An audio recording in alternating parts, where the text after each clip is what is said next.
প্রিয় দর্শক, সাজ্জাদ কাদিরের প্রীতি নিন, শুভেচ্ছা নিন। এই মুহূর্তে আপনাদের সামনে কথা বলতে এসেছি। ভারতের চিকিৎসা সহায়তা শুরু হয়ে গেছে বাংলাদেশের বিরোধিতা। এই প্রসঙ্গটা নিয়ে আপনাদের সামনে কথা বলবো। আপনারা ইতিমধ্যেই জানেন যে ভারত সরকার বাংলাদেশের ভয়াবহ বিমান দুর্ঘটনা, ভয়াবহ দুর্যোগে সহযোগিতা করবার জন্য মঙ্গলবারই বাংলাদেশ সরকারের সাথে যোগাযোগ করেছে, বাংলাদেশ সরকারকে চিঠি দিয়েছে এবং তারা মনস্থ করেছিল যে মঙ্গলবারই তাদের চিকিৎসা টিম বাংলাদেশে পাঠাবে। গতকাল মঙ্গলবার ইতিমধ্যেই ভারতের দুজন বিশেষজ্ঞ চিকিৎসক, তাদের একটি ক্ষুদ্র নার্স দল এবং চিকিৎসা সরঞ্জামাদি সহ ভারতীয় টিম বাংলাদেশে ইতিমধ্যে এসেছে। ভারত বাংলাদেশের বিপদে আপদে, আমরা সব সময় দেখছি যে ভারত বাংলাদেশের বিপদে সবচেয়ে কাছের বন্ধু, সবচেয়ে নিকটতম বন্ধুর পরিচয়টা সবার আগে দিয়েছে। 1971 সালের মুক্তিযুদ্ধ থেকে শুরু করে যত দুর্যোগ, দুর্বিপাক, দুর্ঘটনা ঘটেছে, ভারত বাংলাদেশের পাশে দাঁড়িয়েছে। সেই ধারাবাহিকতায় আজকে বাংলাদেশের বর্তমান সরকারের সাথে ভারতের কূটনৈতিক সম্পর্ক চরম খারাপ হওয়া সত্ত্বেও দুর্যোগে কিন্তু ভারত বসে থাকেনি। ভারত ঠিকই তার মানবিকতার জায়গা থেকে সাহায্য সহযোগিতার হাত বাড়িয়ে দিয়েছে। আমরা এটিকে মাথা পেতে নিতে চাই, আমরা এটিকে স্যালুট জানাতে চাই, আমরা এটিকে শ্রদ্ধা জানাতে চাই। ভারত তো এমনটাই, ভারত আমাদের পাশে ছিল, আছে এবং আগামী দিনেও থাকবে। আজকে একটা বৈরী সরকার বাংলাদেশে আছে, কিন্তু শুধুমাত্র মানবিক কারণে। ভারত তো এই সরকারের জন্য নয়, বাংলাদেশের জনগণের জন্য, বাংলাদেশের মানবিক বিপর্যয়ের জন্য পাশে দাঁড়িয়েছে। এটিকে আমরা যারা শুভবুদ্ধি সম্পন্ন মানুষ সবাই গতকালকেই স্বাগত জানিয়েছি, সেটি পুরনো খবর। কিন্তু গতকাল মধ্যরাত থেকে এই যে বাংলাদেশে যে একটা ভারত বিরোধিতার চল আছে, ভারত বয়কটের চল আছে, সেটিও আবার একটি ক্যাম্পেইন শুরু হয়ে গেছে। ভারত বিরোধী ক্যাম্পেইনের প্রধান হোতা যারা, তাদের মধ্য থেকে এই ক্যাম্পেইনটা শুরু হয়ে গেছে।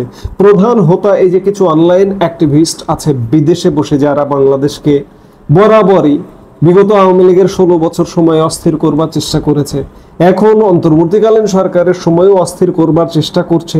তাদেরই তারা শত্রু দুটোকে দেখে, একটা হচ্ছে আওয়ামী লীগ আর একটা হচ্ছে ভারত। তারা একদম ঘোষণা দিয়ে আজকে এই চিকিৎসা সহায়তা যাতে না আসে সেটিরও তারা বিরোধিতা করছে। দেখুন, ভারতের চিকিৎসা সহায়তা না পাবার কারণে গত বছর জুলাই আগস্টে সহিংসতাকালে যেসব মানুষ আহত হয়েছেন, তাদের কিন্তু সুচিকিৎসা হয়নি। তাদের তো সুচিকিৎসা হয়নি। আমরা ভারতের উপর চিকিৎসা একটা খুব বড় ধরনের নির্ভরতা ছিল আমাদের।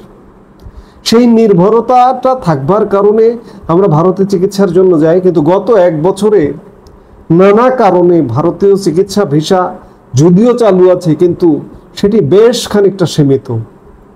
যাচাই বাছাই করে, যথাযথ যাচাই বাছাই করে দেওয়া হয়, যার কারণে বাংলাদেশ চিকিৎসা ক্ষেত্রে ভয়ঙ্কর ক্ষতির সম্মুখীন হয়েছে 1 বছরে। আরে 1 বছরে নানা রকম অর্থনৈতিক ক্ষতির সম্মুখীন হয়েছে। আজকে যখন দুর্যোগ দুর্বিপাকে ভারত এগিয়ে এসেছে, এই দুর্যোগ দুর্বিপাকে এগিয়ে আসা থেকে ভারতের সাথে যে আমাদের সম্পর্কের এখনকার সরকারের যে টানাপোড়েন, এটির মাধ্যমে এই টানাপোড়েনটা কিন্তু দূর হতে পারতো বা পারে, কিন্তু তা না করে সেটিকে স্বাগত না জানিয়ে যারা মাস্টার মাইন্ড, কথিত মাস্টার মাইন্ড ভারত বিরোধিতার, তারা আজকে বিরোধিতা করছে। গতকাল মধ্যরাতে একটি পোস্ট দেখেছি ফেসবুকে।